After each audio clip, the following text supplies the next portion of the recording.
давоми солҳои соҳибистиқлолӣ зери сиёсати варзишпарваронаи пешвои миллат муҳтарам эмомалӣ раҳмон соҳаи варзиш марҳила ба марҳила рушд намуда барои машқу тамрин ва иштироки варзишгарон дар мусобиқаҳои сатҳи байналмилалӣ шароити мусоид фароҳам гардидааст.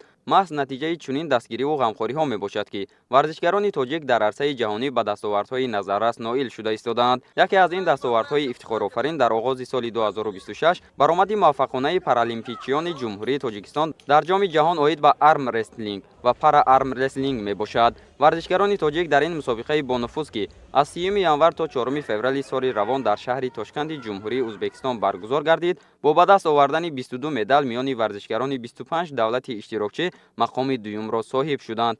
ҳайати дастаи мунтахаби паралимпии тоҷикистон пас аз иштироки муваффақона дар ин мусобиқа ба ватан баргашт. варзишгарон ва мураббиёни онҳоро намояндагони мақомоти иҷроияи ҳокимияти давлатии вилояти Суғд, Кумитаи кор бо ҷавонон ва варзиш, Кумитаи миллии олимпии тоҷикистон, Кумитаи миллии паралимпии тоҷикистон, инчунин варзишгарону наврасон дар фазои тантанавӣ ва бо эҳтироми хоса истиқбол гирифтанд. таъкид гардид ки варзишгарону мураббиёни тоҷик бо дарки баланди масъулиятшиносӣ ва эҳсоси гарми ватандӯстӣ ҷавобан ба ғамхориҳои пайвастаи ҳукумати мамлакат талош меварзанд то бо дастовардҳои назаррас парчами давлатии тоҷикистонро дар арсаи байналмилалӣ парафшон намоянд. ин талошҳо боис гардидааст ки нуфузу эътибори тоҷикистони соҳибистиқлол дар майдони ҷаҳонии варзиш сол ба сол боло равад.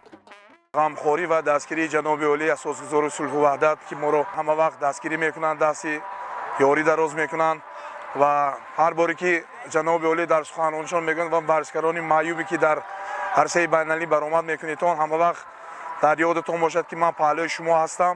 суханои сарваи давлатамон барои мо илҳом метиҳад, қувват метиҳад ва барои баланд бардоштани парчами ҷумҳурии Тоҷикистон азизамон дар арсаи байналмилалӣ дар чемпионатҳои ҷаҳон, Осиё ва бозиҳои паралимпикӣ дар пеш дорем, тамрин тайёрӣ мебинем, барои мо илҳом мебахшад.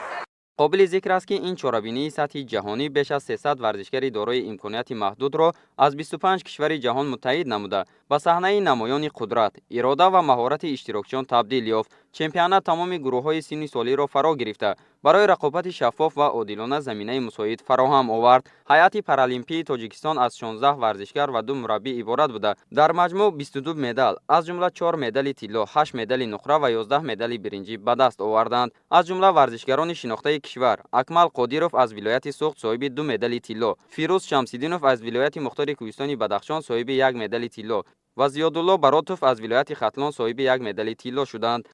аз ҷумҳурии Тоҷикистон 18 нафар сафар баргарда шуданд ки 11 нафари онҳо аз вилояти Суғд бошад.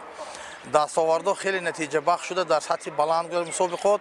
ин чемпионати ҷоми ҷаҳон дар байни варзишгарони имконияташон маҳдуд баргузор гардид ки зиёда аз 26 давлат дар ин чорабинӣ иштирок карданд ва боварӣ комил ки дар мусобиқоти пешрав ки дар шаҳри Бишкеки ҷумҳурии Қирғизистон чемпионати Осиё баргузор мегардад. варзишгарони беҳтарини мо дар онҷо иштирок карда боз сазовори медалҳои баландӣ мегарданд ва парчами Тоҷикистони азизро парафшон мегардонанд. ғолибон аз ҷониби роҳбарияти мақомоти иҷроияи ҳокимияти давлатии вилояти Суғд ва Кумитаи миллии паралимпии Тоҷикистон бо мукофотҳои пулӣ дар ҳаҷми 3000 сомонӣ то 20000 сомонӣ қадрдонӣ шуданд.